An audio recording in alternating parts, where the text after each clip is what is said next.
We need them for economic security.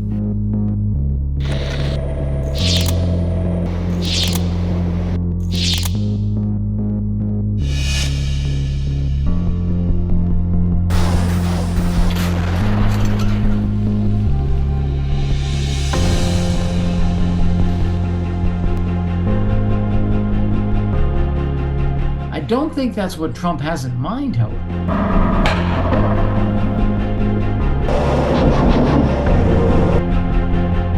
Try to not demonize Putin, keep the door open.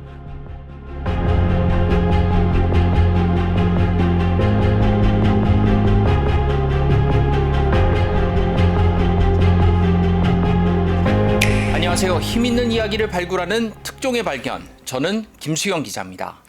다음 주면 미국에서는 트럼프 대통령이 취임식을 갖고 본격적인 업무를 시작합니다. 취임 첫날부터 많은 정책을 쏟아낼 것으로 예상되는데 특히 벌써 3년 가까이 이어지고 있는 우크라이나 전쟁을 트럼프가 어떻게 끝낼 수 있을지 관심이 집중되고 있습니다. 이번 시간에는 나토 주재 미국 대사는 물론 트럼프 1기 정부에서 우크라이나 특별협상대표를 역임했던 볼커와의 단독 인터뷰를 통해 트럼프 2기를 시작하면서 이번 전쟁이 어떻게 전개될지 정리해보겠습니다.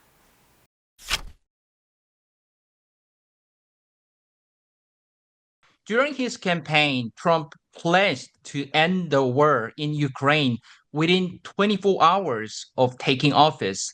Is this realistically achievable? No. The war will not be ended in 24 hours. And even the person designated to become President Trump's special representative for Ukraine recently said in an interview that he's setting a target of 100 days. So they obviously understand that 24 hours is not realistic. Now, why is it not realistic? Why can't you end the war in 24 hours? And that is because Vladimir Putin wants to continue the war. He started this war. He is fighting this war. He believes that he can win this war.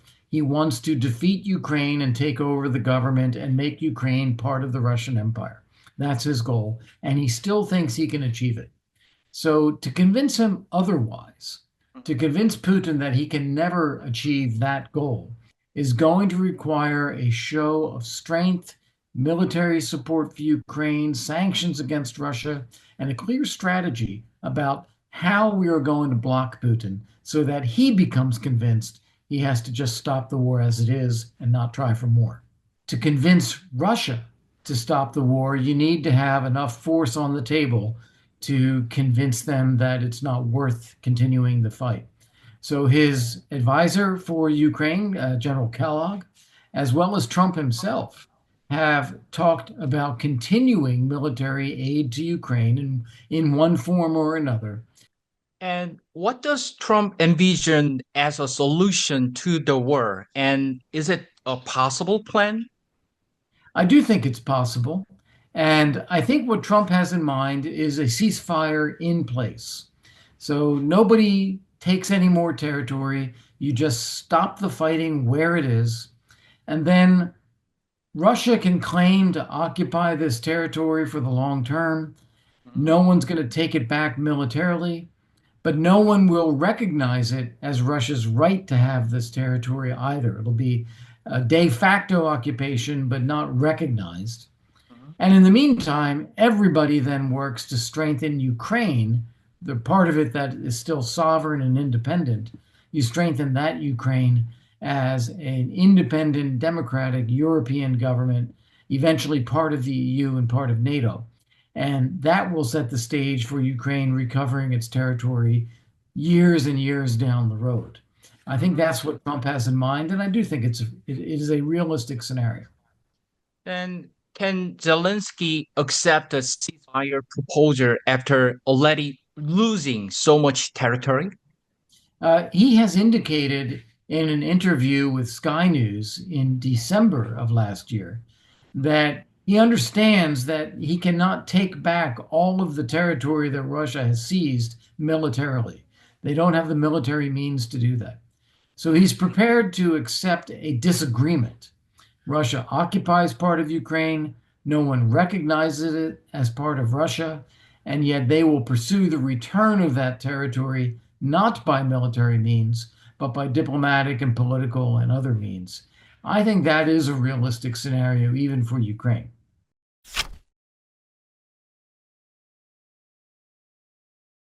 In Ukraine, Trump's approval ratings have risen significantly while Biden's have declined. Despite extensive military aid, why is Biden's approval falling in Ukraine?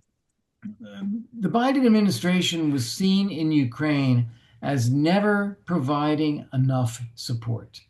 They would provide some assistance, a great deal of assistance, really, but they would never say the goal was for Ukraine to win or for Russia to be defeated.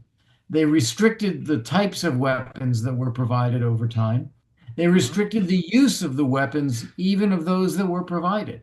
So there's a great deal of skepticism in Ukraine about the Biden administration because it just seemed to be a slow death, enough to survive, but not enough to win. Trump is completely different.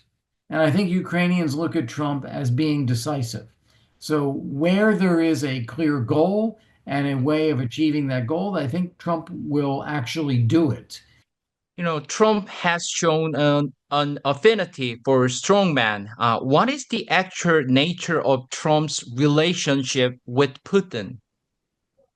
It's a good question because there's a lot that's discussed in the media and in opinion pieces about Trump having this affection for Putin. But the reality is very different in my view. I think that Trump's style is to avoid demonizing the people he has to negotiate with. Just with Kim Jong-un, for example, he talked about these love letters that he sent to Kim Jong-un. That was a way of creating a relationship so that he could negotiate while implementing pretty tough policies underneath that to try to shape the reality that Kim Jong-un was facing. He did the same thing with Russia. He lifted the arms embargo on Ukraine. He went after the Nord Stream 2 pipeline. He closed down the Russian consulate in San Francisco. He threw out a lot of Russian intelligence officers from New York and Washington. He had a number of tough policies toward Putin while trying to keep the door open to talking. And I think that's what he's going to do going forward as well. Try to not demonize Putin, keep the door open, but have a number of tough policies in place underneath that.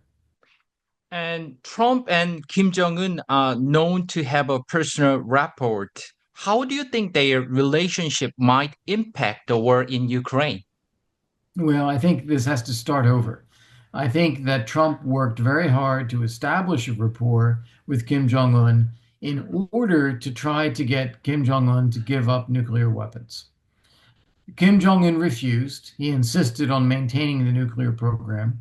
And President Trump was very disappointed in this. This is all back in the first term.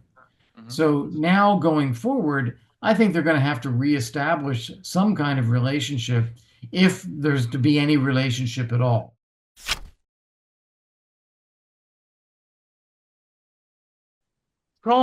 President Trump have shown intentions to annex Greenland and the Panama Canal. In the U.S. demonstrates such territorial ambitions, wouldn't it be difficult to dissuade Russia from trying to annex Ukraine? It's a very interesting point. I've seen others also make the point that Trump, by claiming a sphere of influence in North America, where we have a right to Panama, we have a right to Canada, we have a right to Greenland, that somehow justifies Putin saying that he has a right to Ukraine. I hear that, I see it, I understand the analogy. I don't think that's what Trump has in mind, however. I think what Trump is trying to say is that there are issues with resources and issues with security. I do not believe there is any serious intent to try to annex Greenland or Canada or Panama. But Trump is using this device of claiming these territories as a way to get people talking about what the real issues are. Then how do you think about the possibility of using military power? Do you think he might actually resort to force? I don't. No, I really don't. One of the things that President Trump has bragged about during his campaign is that he was one of the few presidents since World War II who didn't start a war somewhere. He points to Biden, he points to Obama, he points to Bush, and he says, I never started a war. So I don't think he actually wants to use military force in any way like this at all. How do you foresee this war ultimately being resolved? The key building blocks to me in 2025 seem to be a ceasefire in place. No more movement of territory. People just stop the fighting where they are. Ukraine agrees not to take back territory militarily. They're not going to continue the war on their side. They'll pursue the return of their territory by diplomatic or other means. And similarly, there's no recognition by the West, no recognition by others in the world about Russia's occupation, saying that's legitimate. No one recognizes Russia's claims to these territories. So you have a ceasefire, non-military use, no recognition, and then trying to put in place some security guarantees for Ukraine that deter Putin from attacking again. Whether that's NATO membership or something less than NATO membership, bilateral guarantees, something that will be sufficient to deter Putin. I think those are the elements of a deal. It's not perfect, it's not fair, it's not going to last forever, but it could actually end the war for a substantial period of time and let people get on with their lives.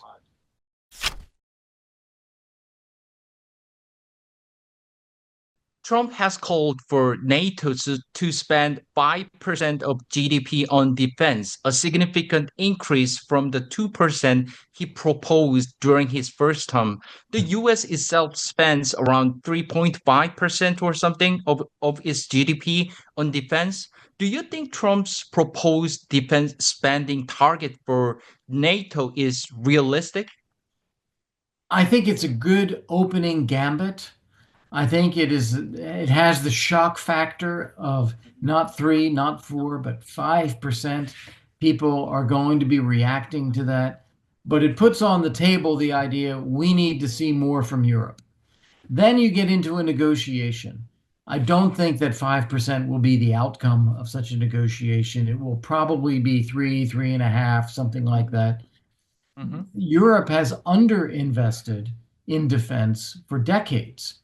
So just until the past few years, only 3 or 4 countries in NATO were spending 2% of GDP on defense. So there's a gap in equipment, there's a gap in personnel, there's a gap in infrastructure, and these are gaps that need to be closed given the capacity that Russia has and their intention to continue this war in Europe. So there is a reason for this. And also, many in South Korea interpret this as a sign that Trump intends to demand higher defense cost sharing from South Korea as well. Trump has previously mentioned seeking $10 billion in cost sharing, 9 times that current amount. Is this feasible? Well, I think, again, 10 times the current amount. That's like saying 5% of GDP from Europe. It's a big number. It's a shock factor. I don't think it's realistic, but it puts on the table the idea that there needs to be some rebalancing here, some better burden sharing. That, I think, is realistic, and I think something the Trump administration will pursue. Where it ends up, probably far less than 10 times the current value. 커트 볼커 전 미국 우크라이나 협상 특별대표와의 인터뷰를 통해 트럼프의 생각을 미리 엿볼 수 있는 기회가 되었으면 합니다. 오늘 특종의 발견은 여기까지입니다.